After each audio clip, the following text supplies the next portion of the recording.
have with us Dr. Durgesh Pathak, a physician of Homeopathic System of Medicine, Associate Professor, Pathology Department, VRH Medical College and Hospital, Gwalior, with expertise in management of acute and chronic cases, 20 years of clinical experience, and 20 years of teaching experience. He also spreads social awareness about health and discusses diseases through YouTube and Instagram. So, welcome, sir. Welcome to the meeting. Welcome to the this session, and Thank you, thank you, thank you. we hope we can gain something very useful through this session. Okay. So, sir, before we start the session, could you explain us how COVID works and a basic info about COVID? Friends, COVID-19 is a kind of coronavirus. Basically, it has affinity with our respiratory system. So it produces a respiratory illness which is characterized by cough, rhinorrhea, and critical dyspnea. Dyspnea means breathlessness, difficulty in breathing. Okay. Basically, with the breathlessness, it decreases our oxygen level in blood, which is life-threatening for us. That's why patient fears from the corona. Okay. The coronavirus basically transmit by two routes. Direct route person to person through the droplet infection, in which whenever a patient suffering from coronavirus sneezes, they spread virus into the air, which is inhaled by some non-affecting persons. And whenever the coronavirus goes into the unaffected person, it multiply in respiratory system and then involve the other persons. Okay. So, sir, please tell us how does... Continue, sir. Continue. Sorry for the interruption. Sir. Continue. Continue, sir. Continue, sir. Another route is the contact route, in which we can receive the virus through the fomites. In medical terminology, fomites are handkerchiefs, toys, handshake, through which the virus may come from patient to the unaffected persons.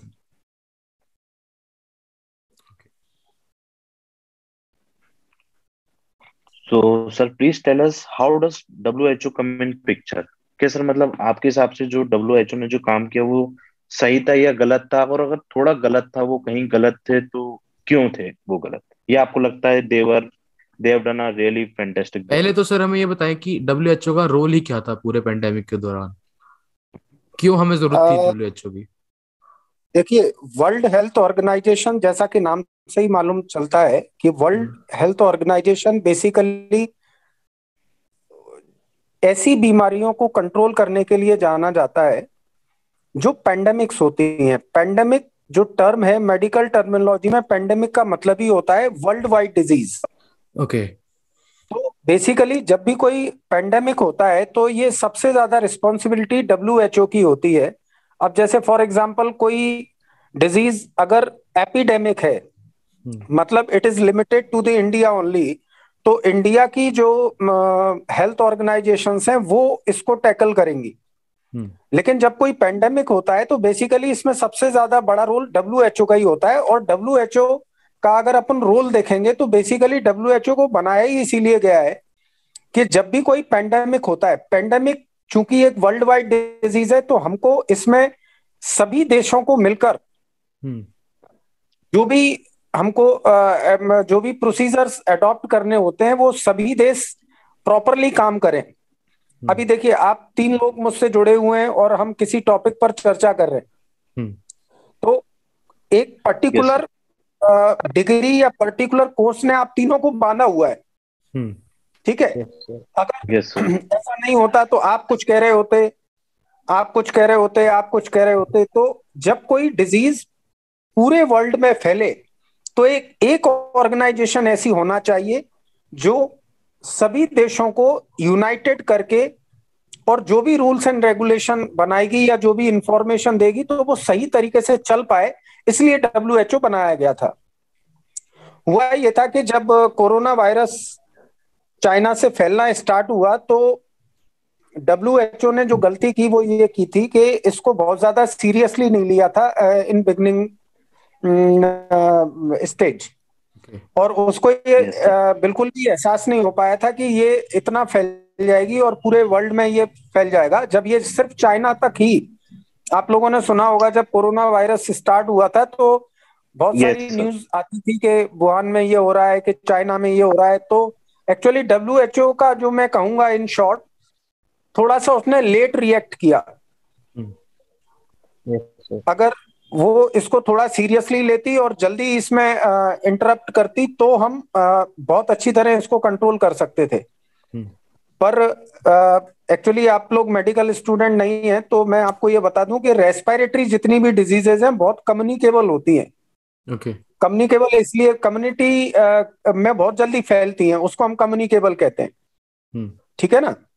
तो क्यों ऐसा क्यों होता है? क्योंकि हम एक वक्त ऐसा नहीं होता जब हम सांस नहीं ले रहे हैं। तो जो भी बीमारी हमारी सांस के थ्रू हमारे अंदर आती हैं वो बहुत जल्दी स्प्रेड करती हैं। तो इसको बहुत ज्यादा मतलब बहुत जल्दी इनको रिएक्ट करना चाहिए था, तो थोड़ा सा ये लेट हो गया रिएक्ट करने में। ये डब्ल्यूएचओ ने गलती की और ये दुनिया भर में फैल गया। ठीक है सर। ये मैं एक बेसिक गलती मानता हूं डब्ल्यूएचओ की, कि उसने जो लेट किया। बाकी देखिए, जैसा मैंने अभी अभी बताया कि रेस्पिरेटरी डिजीज इतनी कम्युनिकेबल होती है कि बहुत स्पीडली फैलती है। तो एक बार चूंकि वो फैल गई तो फिर उसको कंट्रोल करना उनके लिए मुश्किल हो गया। हम्म आप समझ रहे हैं मेरी बात? हम्म एक्चुअली मैं आपको Yes, बताऊं, sir. कोई भी disease जब प्रिवेंट करते हैं तो उसमें 3 स्टेप्स होती हैं। हम्म एक प्राइमरी प्रिवेंशन जो हम मेडिकल में पढ़ते हैं, और एक सेकेंडरी प्रिवेंशन, और एक होता है थर्ड प्रिवेंशन। अब ये क्या होते हैं? प्राइमरी प्रिवेंशन का मतलब है जब कोई बीमारी हमको हुई नहीं है, होने से पहले ही हम उसको प्रिवेंट कर दें, दैट इज प्राइमरी प्रिवेंशन। और सेकेंडरी प्रिवेंशन का मतलब है कि अगर वो बीमारी हमको हो गई तो वो सीवियर ना हो, उसको हम सेकेंडरी प्रिवेंशन कहते हैं। एटलीस्ट हम उसको हल्के में ही निपटा दें, मतलब वो हमारी बॉडी को ज्यादा अफेक्ट ना करे, उसको हम सेकेंडरी प्रिवेंशन कहते हैं।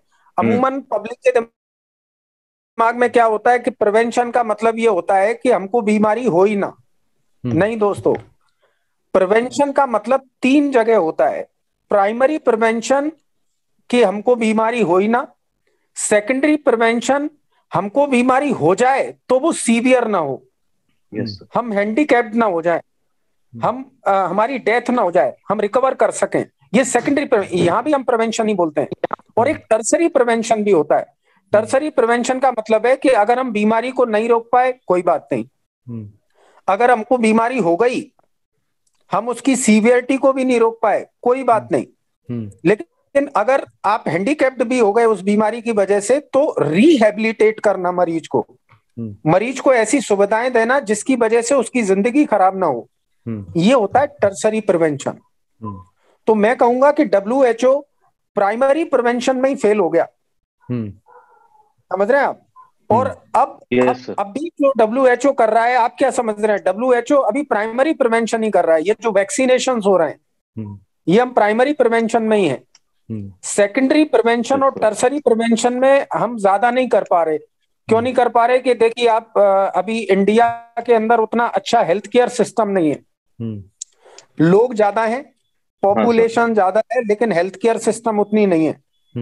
Yes, sir. लोगों में पैनिक क्रिएट क्यों हो जाता है? क्योंकि उनको बेड ही नहीं मिलते ऑक्सीजन देने के लिए। बिल्कुल सर। जब आप किसी को ऑक्सीजन Cylinders की shortage. नहीं लगा पाओगे तो सेकेंडरी प्रिवेंशन नहीं कर पा रहे आप, Yes, ठीक है।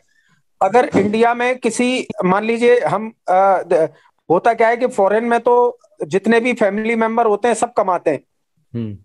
इंडिया में क्या हाँ होता है, सर। कोई एक ही बंदा होता है जो कमाने वाला होता है, बाकी सब उस पर डिपेंडेंट होते हैं।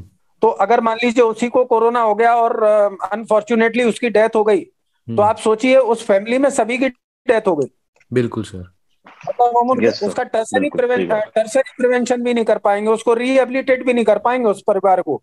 सरकार के पास पैसा ही नहीं है। आप समझ रहे हैं मेरी बात? Yes sir. तो यस सर। मैंने यहाँ इंडिया भी आपको डिस्क्राइब कर दी कि डब्ल्यूएचओ तो लेट हुआ ही, लेकिन डब्ल्यूएचओ के साथ साथ इंडिया के पास इतनी मेडिकल फैसिलिटी और इतना पैसा नहीं है पॉपुलेशन के अकॉर्डिंग कि वो प्राइमरी, सेकेंडरी और टर्सरी प्रिवेंशन कर पाए कोरोना के लिए। इसलिए इंडियंस ज्यादा पैनिक में हैं। ठीक है। ठीक है लेकिन सर। सर ऐसा देखा गया कि जो कंट्रीज के बहुत अच्छे हेल्थ केयर सिस्टम है वहां पे भी कोरोना मतलब डेडली था, और वहां पे भी पैनिक क्रिएट किया। उसका कारण क्या था? मतलब कई ऐसे देश हैं जो बहुत अच्छा, उनका वर्ल्ड क्लास फैसिलिटीज मानी जाती हैं हेल्थ में। बहुत बहुत बहुत अच्छा क्वेश्चन किया जी है ये सर। आपने। देखिए, यस सर। जैसा कि आप सभी लोग जानते हैं कि बिल्कुल सही बात है कि हेल्थ सिस्टम अमेरिका का, इंग्लैंड का, मतलब इनका काफी अच्छा था। इसके बाद भी पैनिक क्रिएट इसलिए हुआ है। देखिए, जब कोई लाइफ थ्रेटनिंग सिचुएशन होती है तो आप ये समझ लीजिए कि हम चाहे कितने भी अच्छे देश हों, जब आदमी की किसी बीमारी में मौत होती है तो वो पैनिक तो बनता है, पैनिक तो क्रिएट हो गई अच्छा होगा। सर। ठीक है, चाहे वो कितना भी अच्छा देश हो। ठीक है, एक। हाँ सर। दूसरी चीज, एक्चुअली प्रॉब्लम सिर्फ क्या थी कि कोरोना को प्रिवेंट करने के लिए जो सबसे बेसिक चीज थी वो थी लॉकडाउन। और लॉकडाउन यस सर। एक ऐसी चीज है कि अगर हम किसी भी सिस्टम किसी भी सिस्टम को अगर आप लॉकडाउन कर दो, किसी भी देश को लॉकडाउन कर दो, तो उसकी आर्थिक सिचुएशन गिरती है। आप समझ रहे हैं? इसलिए पैनिक ज्यादा क्रिएट हो रहा था कि ये कैसे भी कंट्रोल हो। अच्छा, होता क्या है कि जो टॉप क्लास कंट्रीज हैं जैसे अमेरिका है, वो तो जानी फाइनेंशियल उसके लिए जाती हैं, तो उनको ज्यादा यस लॉस सर। हो रहा था। भाई इंडिया तो वैसे ही रो रहा है, तो उसको, यस सर। मतलब आप समझ रहे हैं ना मेरी बात? जो अमीर बिल्कुल सर। होता है उसी को हाँ पैसा सर समझ। देने का ज्यादा टेंशन होता है रेदर देन जो गरीब है, क्योंकि उसके पास तो है ही नहीं। Yes sir. Okay. Yes sir. तो पैनिक दोनों प्रकार के देशों में इसलिए था क्योंकि एक लाइफ थ्रेटनिंग डिजीज थी एक, और दूसरा चूंकि इसमें इकोनॉमी का बहुत लॉस हुआ है हर कंट्री का। यस इसलिए सर, इकोनॉमिक आप क्राइसिस। सोचिए, जो कंट्री हर वक्त ये सोचती हो कि मैं कैसे भी पूरे वर्ल्ड में पावरफुल रहूं on behalf of yes sir. Economy, तो सोचिए उसके लिए ये ज्यादा लाइफ थ्रेटनिंग सिचुएशन थी, उसके लिए ज्यादा यस पैनिक सर। क्रिएट करने वाली कंडीशन थी। तो तो सर। सर अगला कदम क्या होना चाहिए, जैसे डब्ल्यूएचओ का या फिर इंडियन गवर्नमेंट का, ये अगला कदम क्या होना चाहिए? जैसे कि हम देख रहे हैं कि कोरोना के नए नए वेरिएंट्स आ रहे हैं, तो हमें हम्म। कैसे, मतलब गवर्नमेंट को क्या करना चाहिए इंफॉर्मेशन? देखिए, मैं आपको एक बात बहुत अच्छी तरीके से बता दूं, जितना मेरा एक्सपीरियंस है, कोई भी डिजीज जब एक बार फैल जाती है तो आप उसको पूरी तरीके से कंट्रोल नहीं कर सकते। आप देखिए, हम वैक्सीनेशन करवा रहे हैं, ठीक है, इंडिया में तो यहां तक हालत है कि मैं आपको कई ऐसे लोग बता दूंगा, एजुकेटेड लोग, जो अभी तक वैक्सीन नहीं लगवाए हैं। Yes sir. मतलब अभी तक उनके अंदर ये अवेयरनेस नहीं आई है कि वैक्सीन आपको नहीं बचा रहा है, आपके देश को बचा रहा है। अब जैसे यस मैं एक इंसिडेंस आपको सुनाना चाहूंगा इसके लिए। जैसा कि अभी अम, बताया आपने कि मैं एक यूट्यूब चैनल भी चलाता हूँ। तो सर। मैं जब वैक्सीनेटेड हुआ तो मुझे ये लगा कि मैं अगर मैंने वैक्सीन लगवाया, अगर ये इंफॉर्मेशन मैं अपने यूट्यूब चैनल पर डालता हूँ तो मुझे मेरे कई सारे व्यूअर्स देखेंगे, मुझे मेरे पेशेंट यस देखेंगे, सर। तो वैक्सीन के लिए वो जाएंगे। लेकिन यस सर। अनफॉर्चुनेटली कुछ व्यूअर्स ने मुझे ये भी कमेंट किए कि आप वैक्सीन का क्यों प्रचार कर रहे हैं, क्या वैक्सीन वाले आपको पैसा दे रहे हैं? आप इंडिया में सोच देखिए लोगों की। आप समझ रहे हैं मेरी बहुत बात? गलत है सर। तो यस सर। ये एक सबसे बड़ी बात है कि हम लोग सबसे पहले तो वैक्सीन्स लगवाएं सभी लोग। हम वायरस को कंट्रोल Yes. नहीं कर, हम वायरस को कंट्रोल तो कर सकते हैं, एंड नहीं कर सकते, ये आप समझ लीजिए। ठीक है सर। इसलिए आपको अपनी इम्यूनिटी उस डिजीज के अगेंस्ट बढ़ानी पड़ेगी, तभी आप इस बीमारी को इरेडिकेट कर पाएंगे। वायरस से इरेडिकेट नहीं होगा, ये आप समझ लीजिए। आपको अपनी इम्यूनिटी बढ़ानी पड़ेगी। या मैं दूसरे शब्दों में कहूं तो आपको शायद नॉलेज होगी, हमारे यहाँ कई ऐसी बीमारियां हैं, या अदर कंट्रीज में कई ऐसी इन्फेक्शियस बीमारियां। इन्फेक्शियस का मतलब ये इन्फेक्शन है, कोरोना, ठीक है। तो ये कब इरेडिकेट होता है? जब लोगों की इम्यूनिटी उस डिजीज के लिए बढ़ जाती है। जैसे हमारे इंडिया से स्मॉल पॉक्स इरेडिकेट हो गया है, पोलियो इरेडिकेट हो रहा है। तो पोलियो के लिए आप, पोलियो कैसे इरेडिकेट हुआ, आप बताइए मुझे। आपको पता होगा पोलियो कैसे इरेडिकेट हुआ है? वैक्सीनेशन ड्राइव्स हुई थी बच्चों को, 5 साल सर 5 साल के बच्चों तक वैक्सीन गवर्नमेंट ने काफी सर इवन एडवर्टाइजमेंट पे काफी खर्च किया था। पोलो की ड्रॉप्स करवाई थी घर घर जाके।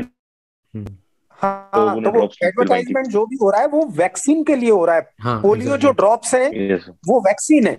हाँ हाँ सर, आप समझ रहे हैं? तो कोई बीमारी तभी इरेडिकेट होगी जब हम सब वैक्सीनेटेड हो जाएंगे, जब हमारी इम्यूनिटी बढ़ जाएगी।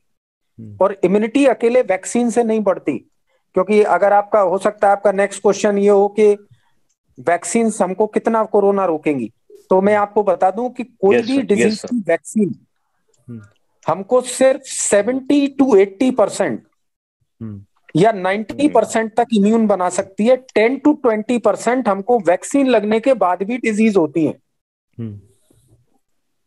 जैसे अभी आप लोग जो यंगस्टर्स जितने भी, अभी पैदा होते ही हमको बीसीजी लग जाता है। बीसीजी एक वैक्सीन है टीबी का, इसके बाद भी हमको टीबी होती है। तो एज ए डॉक्टर मेरा यही कहना होगा कि वैक्सीन के बाद भी आपको अपनी इम्यूनिटी अच्छी रखने का जो 10 to 20% जो वैक्सीन हमको इम्यूनिटी नहीं दे रहा, वो इम्यूनिटी हमारी एज ए होल हमको अपनी लाइफ स्टाइल सुधार के करनी होगी। जैसे मास्क हमेशा पहनना, चाहे कोरोना हो चाहे नहीं हो, मास्क पहनना अच्छी हैबिट में आना चाहिए। सैनिटाइजेशन करना अच्छी हैबिट में आना चाहिए। इससे हम कोरोना के साथ साथ आगे भी होने वाली डिजीज को रोक पाएंगे, पॉल्यूशन से बच पाएंगे। आप फिट रहिए, अच्छी डाइट लीजिए, रेगुलर एक्सरसाइज करिए, है ना। यहाँ तो जो डॉक्टर्स हैं उनके खुद के ही पेट निकले हुए होते हैं, तो वो आपको कैसे पेट कम करने के लिए बोलेंगे? जी सर, आप समझ रहे हैं मेरी बात? ये आपको इम्यून बनाएंगे। नहीं तो आज कोरोना है, कल को कोई और वायरस आएगा। बिल्कुल सर। ठीक है। तो मेरा पहला आपको ये कहना होगा कि एक तो सभी लोग वैक्सीनेटेड हों, और दूसरा अपनी लाइफ स्टाइल सुधारें। ये 2 तरीके हैं कोरोना से बचने के। Sir, as you talked about vaccination, the common question which is in everybody's minds, that when we open news channel, they say that Covaxin, Covishield is will work for only 1 year, 2 year, and then after government need to give booster dose. And also, what are your views on this? That there will be new booster dose or something else, or Covishield will work? नहीं, जैसा मैंने आपको बताया कि जितने भी vaccine अभी available है कोरोना के लिए, सबकी जो इफेक्टिविटी है वो अलग अलग है। ठीक है। एक्चुअली वैक्सीन के बनाने के जो तरीके पर डिपेंड करती है। वैक्सीन भी कई तरीकों से बनाया जाता है। ठीक है। किसी वैक्सीन में उस वायरस का एक सिंपल पार्टिकल होता है जिसको आपकी बॉडी में डाल दिया जाता है, और उसको आपको बॉडी को ये बोला जाता है कि ये वायरस इस तरीके का, आप इससे लड़िए और सीख लीजिए कैसे लड़ना है। हाँ जी, ठीक है। और जो कोविशील्ड है उसको हमने आर्टिफिशियली उसका आरएनए बनाया है, आर्टिफिशियली। आप समझ रहे हैं मेरी बात? तो आप समझ लीजिए रेप्लिकेट करके। हाँ जी, एग्जैक्टली। तो इसलिए वो उसकी इफेक्टिविटी इतनी कम है। लेकिन मैं आपको ये बता दूं कि जिन वैक्सीन की इफेक्टिविटी ज्यादा होती है वो साइड इफेक्ट ज्यादा करते हैं, ये आप नोट कर लीजिए। Okay, yes sir. और जो जिनकी इफेक्टिविटी कम होती है वो सेफ होते हैं। तो अगर आप मुझसे मेरा पर्सनल व्यू जानना चाहें तो आपको एक्चुअली हम लोगों की क्या प्रॉब्लम होती है, हम ये देखते हैं कि किसकी इफेक्टिविटी ज्यादा है, हम उसको लगवाएंगे। हम्म, यस सर। ठीक है, इफेक्टिविटी का मतलब अब जैसे कोविशील्ड 70% रोक रहा है, तो कोवैक्सिन 80% रोक रहा है, स्पुतनिक 90% रोक रहा हम्म, है ना। तो जितनी ज्यादा इफेक्टिविटी होगी वो हमारे शरीर पर उतना ज्यादा साइड इफेक्ट भी करेगी। हम्म, तो आप वैक्सीन कैसा चुनिए जो सेफ हो, मतलब जो हमको 70% रोके बस। अब जो 30% हम जो अपनी इम्यूनिटी फॉर्म करेंगे वो हम अदर मेजर से करेंगे। अदर मेजर जैसे मैंने अभी अभी बताया आपको, अपनी लाइफ स्टाइल सुधारने से, मास्क लगाने से, सैनिटाइज करने से, रेगुलर एक्सरसाइज करने से, इनसे आप उस 30% इफेक्टिविटी को पूरा करिए।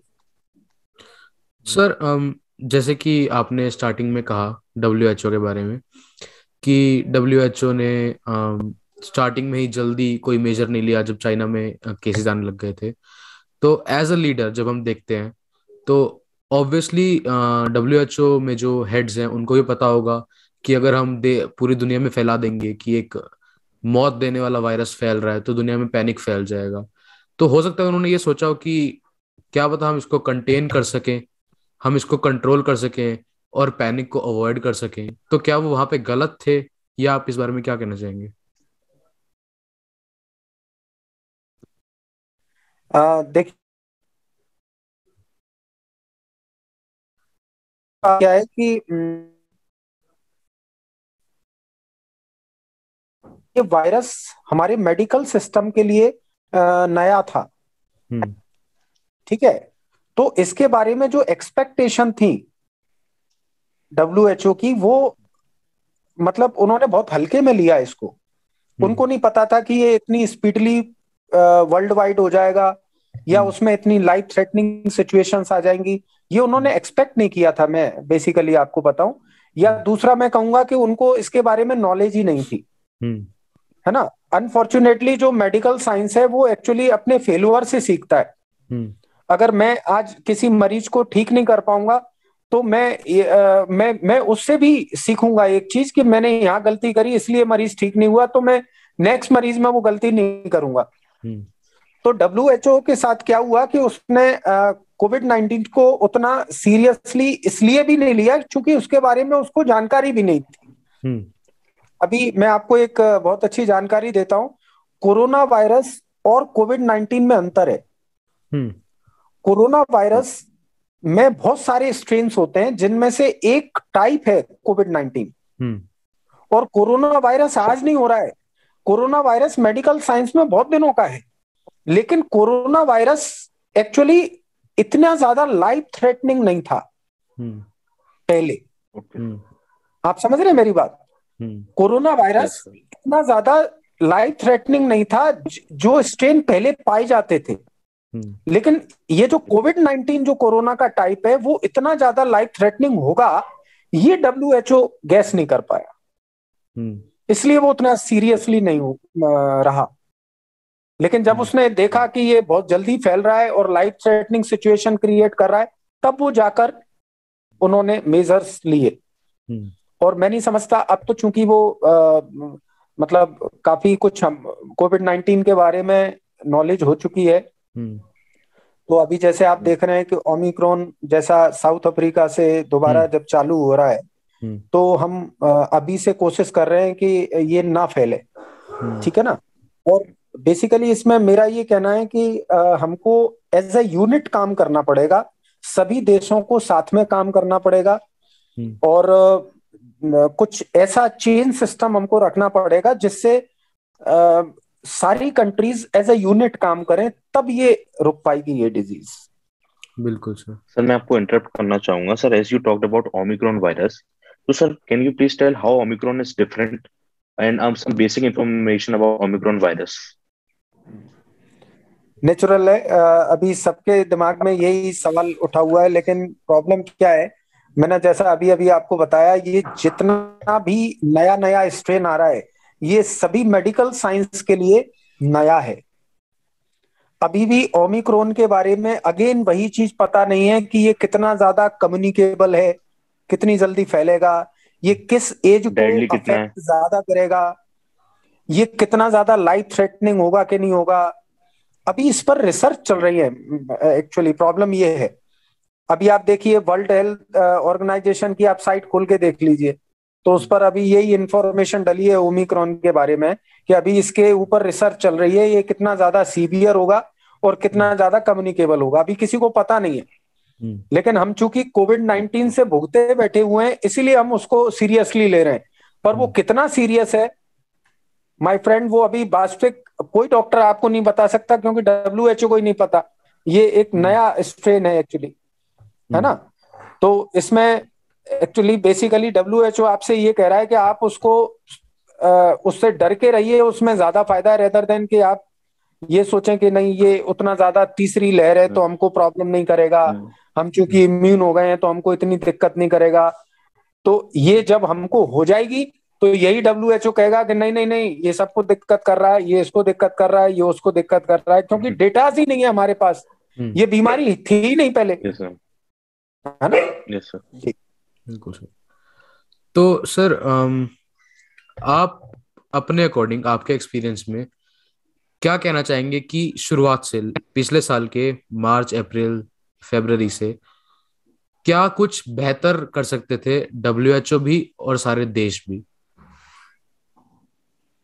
मैं इसमें यही कहूंगा, अगर अपन एक देश की बात ना करके अगर वर्ल्ड की बात करें, तो जो लैकिंग सिस्टम है वो ये है कि हम एज ए यूनिट काम नहीं कर रहे। हम्म अभी जैसा कि आपने देखा होगा कि हमने इंटरनेशनल फ्लाइट्स बंद करी, हम्म तो आप उसमें देख रहे होंगे अमेरिका ने सबसे पहले मास्क यस सर, बंद करवा दिए कि कोई बात नहीं है, आप बिना मास्क के भी जा सकते हो।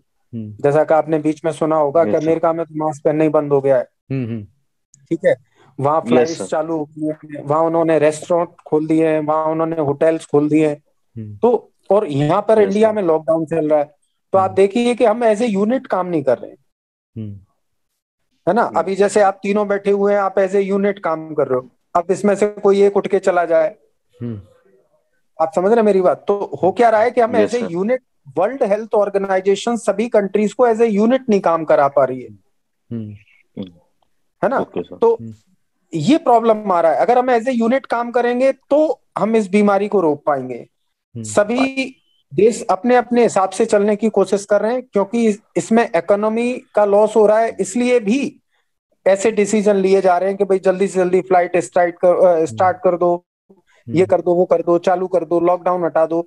इवन दो जनता भी चूंकि लॉकडाउन में परेशान हो जाती है, तो आप कई लोगों को कहते हुए सुनेंगे कि साहब ऐसे तो हमको नहीं रहना घर में, हम्म हम मर जाए तो ठीक है यस सर, लेकिन आप तो चालू करिए, मतलब सरकार को यस ही सर, गाली देने लग जाती है। हम्म, ठीक है सर। और सर एक सर जो बहुत वन ऑफ बड़ा। The last question which is in everyone mind is that sir,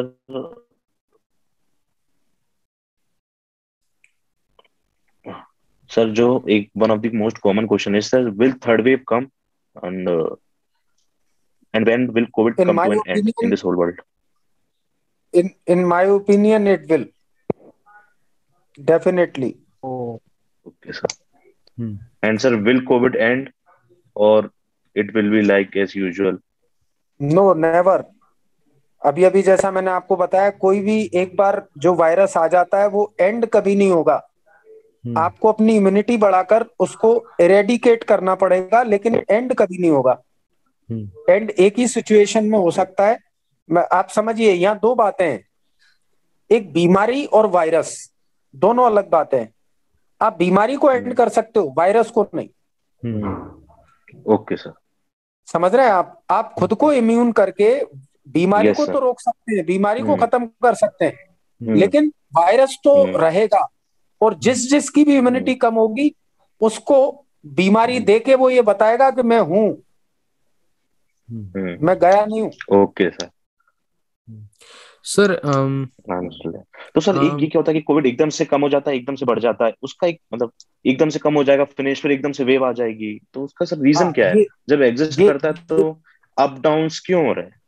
ये भी एक बहुत अच्छा क्वेश्चन है। एक्चुअली जब आप माइक्रो ऑर्गेनिज्म्स पढ़ेंगे हम्म तो माइक्रो ऑर्गेनिज्म के साथ भी क्या होता है, इसके लिए मैं आपको एक उदाहरण देता हूं तो आपको और बात अच्छी समझ में आएगी। जैसे हम एक दरवाजा, जो अपना मेन दरवाजा होता है, उसमें हम कोई ताला डालते हैं, और मान लो कभी हमारे यहाँ Yes. चोरी हो गई और वो किसी ने खोल दी, हम्म, वो ताला खोल दिया और चोरी कर गया, तो हम दोबारा ताला डालेंगे और एक अच्छा ताला डालेंगे, हम्म, फिर यस वो सर। भी खुल जाएगा तो हम तीसरा ताला डालेंगे।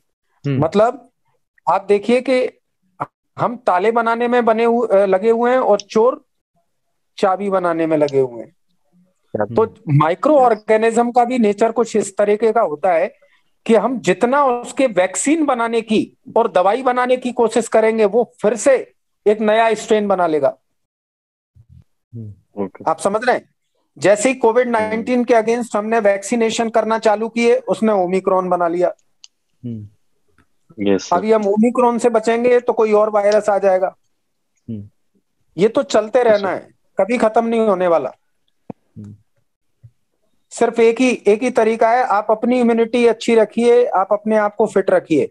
वैक्सीन, एक टाइम होता है वैक्सीन का, वैक्सीन हमेशा नहीं यस सर। चलता है। और वैक्सीन यस सर। एक पर्टिकुलर और कुछ स्ट्रेन को ही रोकेगा। अब आप देख लिए, अगर ओमिक्रॉन इस वैक्सीन से भी रुक गया तो वो नया कोई स्ट्रेन बना लेगा। माइक्रो ऑर्गेनिज्म भी हमेशा बदलते रहते हैं, क्योंकि उनका काम है डिजीज प्रोड्यूस करना और आपका काम है उनसे बचना। तो बिल्कुल वो सर। अपनी काम करते रहेंगे, आप अपना काम करते रहो। जी सर। तो सर एंड करते हुए हम बस, हमारी जितनी भी बात हुई इसका यही तथ्य है कि सारे देशों को, 7 बिलियन लोगों को एज अ टीम काम करना पड़ेगा, सिर्फ अपनी सेफ्टी के लिए नहीं, हर किसी की सेफ्टी के लिए। मास्क सिर्फ अपने लिए नहीं लगाना, हर किसी के लिए लगाना है कि एग्जैक्टली, मेरे सामने वाले को भी कुछ ना हो। राइट। एग्जैक्टली, बिल्कुल। तो बेसिकली हम लोग जो है टीम वर्क में ही लैग कर रहे हैं, और उस टीम जी वर्क को बनाने के लिए जो एक लीडर है हमारे पास, WHO, उसको थोड़ा अपने अंदर सुधार लाना पड़ेगा। बिल्कुल। और इसमें एक चीज मैं और ऐड करना चाहूंगा हम्म, कि एज अ यूनिट भी काम करना है, एज अ टीम वर्क भी करना है, और सबसे important health education. Hmm, yes sir. Yes sir. Health education, अगर हेल्थ एजुकेशन हमने सबको अवेयर कर दिया कि हम्म, आप फिट रहिए, आप कैसे इम्यूनिटी अपनी बढ़ा सकते हैं, तो आज हम कोरोना से ही नहीं, हम आने वाले किसी भी वायरस और किसी भी कम्युनिकेबल डिजीज से लड़ सकते हैं। हम्म, और सिर्फ हम अगर वैक्सीन पर ही आधारित रहे या WHO का ही इंतजार करते रहे, तो फिर हम कभी किसी बीमारी से नहीं लड़ पाएंगे। मैं ये कहूंगा कि यहाँ पर कंट्री के साथ साथ हर व्यक्ति का ये सीख लेना चाहिए कि आप फिट रहिए। आप देखिए वैक्सीन, कोरोना में आपको मैं एक बात बता दूं, यहाँ पर एक और अच्छी बात, कोरोना में डेथ उन्हीं लोगों की हुई है जो पहले से डायबिटिक थे, जिनकी हम्म, इम्यूनिटी बहुत कम यस थी। सर। ठीक है? Yes sir.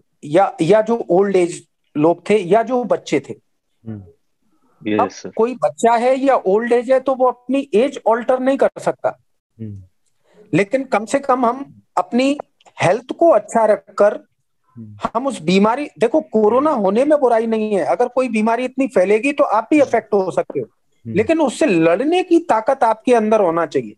हम्म, और जिन जिन को भी कोरोना होता है, सब नहीं मरते हैं, ये मैं बता दूं। हम्म, मैंने कितनों ही पेशेंट अपनी क्लिनिक पर हम्म, ट्रीटमेंट किया है, उनको विदाउट एनी ऑक्सीजन सपोर्ट, हम्म, लेकिन हम सभी मरीजों को ठीक क्लिनिक पर नहीं कर सकते। जिनका ऑक्सीजन लेवल ज्यादा गिर जाएगा तो उनको यस सर। हॉस्पिटलाइज भी करना हम्म, है ना। तो इसका मतलब हम क्या सीखे, हमको बीमारी से नहीं डरना है, हमको अपनी हेल्थ को इम्प्रूव करना है। हम्म। सर एक आखिरी क्वेश्चन आपके जाने से पहले, सिर्फ फिजिकल इम्पैक्ट नहीं था कोरोना वायरस का, बहुत लोगों के मेंटल हेल्थ पे बहुत फर्क पड़ा। डिप्रेशन के रेट्स हाई गए, सुसाइड के रेट्स हाई गए, खास करके टीनेजर्स में। तो इसके लिए हम क्या कर सकते हैं? अगेन मैं वही कहूंगा, हेल्थ एजुकेशन, और यहाँ पर एजुकेशन बहुत हेल्प करती है। हम्म, देखिए किसी भी चीज के दो एस्पेक्ट होते हैं, हम्म, किसी भी चीज को आप पॉजिटिवली भी देख सकते हो और नेगेटिवली भी देख सकते हो। हम्म, जो लोग पॉजिटिव माइंड सेटअप के लोग थे, उन्होंने ये सोचा कि यार लॉकडाउन लगा तो चलो ठीक है, हम घर पे काम मतलब हम घर के लोगों को हेल्प कर पाएंगे, घर के साथ रह पाएंगे, ठीक है, या हम जो काम बहुत दिनों से नहीं कर पा रहे थे वो कर पाएंगे। हम अपनी, अब जैसे मैं आपको बताऊं, किसी किसी ने तो लॉकडाउन में बहुत अच्छा अपनी फिटनेस बना ली, घर पर एक्सरसाइज किया, ठीक है, एक अच्छा टाइम गुजारा, कईयों ने किताब लिख ली, आप समझ रहे हैं मेरी बात, ऑनलाइन काम करना चालू किया। आपको मैं ये चीज बता दूं कि हमने बहुत कुछ सीखा भी है लॉकडाउन के अंदर कोरोना की वजह से। इवन बिल्कुल सर। मैं तो ये कहूंगा कि कोरोना की वजह से तो नहीं, लेकिन हर साल 2 महीने के लिए लॉकडाउन जरूर लगना चाहिए। जी सर। उससे पॉल्यूशन भी कम होगा, हम घर वालों को भी टाइम दे पाएंगे, और हम वो सारे काम कर पाएंगे जो हम हमारे पेंडिंग होते हैं। इवन दो अगर हम कोई मूवीज देखना चाहते हैं, वेब सीरीज देखना चाहते हैं, घर में आराम करना चाहते हैं, वो भी मेंटल हेल्थ को सही रखता है अगर हम उसको पॉजिटिवली लें। हाँ, ये बात सही है कि जिनका डे टू डे अर्निंग का काम था वो काफी कुछ मेंटली इससे हैम्पर हुए, क्योंकि उनका काम रुक गया, उनका जो, चूंकि वो डेली बेसिस पर काम करने वाले लोग थे तो उनको खाने के प्रॉब्लम हो गया, उनको जरूर नेगेटिवली थोड़ा असर पड़ा है। दूसरा, कुछ लोगों ने उस सिचुएशन को ही नेगेटिव लिया, तो ये पर्सन टू पर्सन वेरी करेगा, मेरा ये कहना है। तो आपको सोच अपनी पॉजिटिव रखना होगी। और मैं तो ये कहूंगा, अब जैसे कोचिंग सेंटर्स बंद हुए लेकिन कई लोगों ने ऑनलाइन क्लासेस लेना चालू की। अब जैसे मैं आपको अपना तो शायद आप यूट्यूब पे भी आए थे। एग्जैक्टली मैं खुद एक ऑफलाइन कोचिंग चलाता हूँ मेडिकल स्टूडेंट्स की, लेकिन पहली बार मुझे ये लगा कि मैं रात को भी क्लास ले सकता हूँ यार ऑनलाइन, लॉकडाउन के बाद, और मैं ले रहा हूँ। मैं शायद आपसे बात कर पा रहा हूँ, तो मुझे ऑनलाइन की इतनी समझ नहीं थी पहले, लेकिन आपसे, मतलब मैं शायद लॉकडाउन की वजह से ही इतना इजीली जूम और ये सब इस्तेमाल कर पा रहा हूँ। तो हर चीज के फायदे नुकसान होते हैं, हमको उसका पॉजिटिव साइड देखना चाहिए। ठीक है सर, थैंक यू। ठीक है सर, एंड करते हैं। Thank you sir for your valuable time, आपने हमें अपना समय दिया जी और सर, हमारे साथ अपनी जानकारी, आपने अपना प्रेशियस टाइम निकाल के दिया हमें, thank you so much sir. Hope करते हैं कि आप और लोगों की हेल्प कर सकें इसी तरह मेडिसिन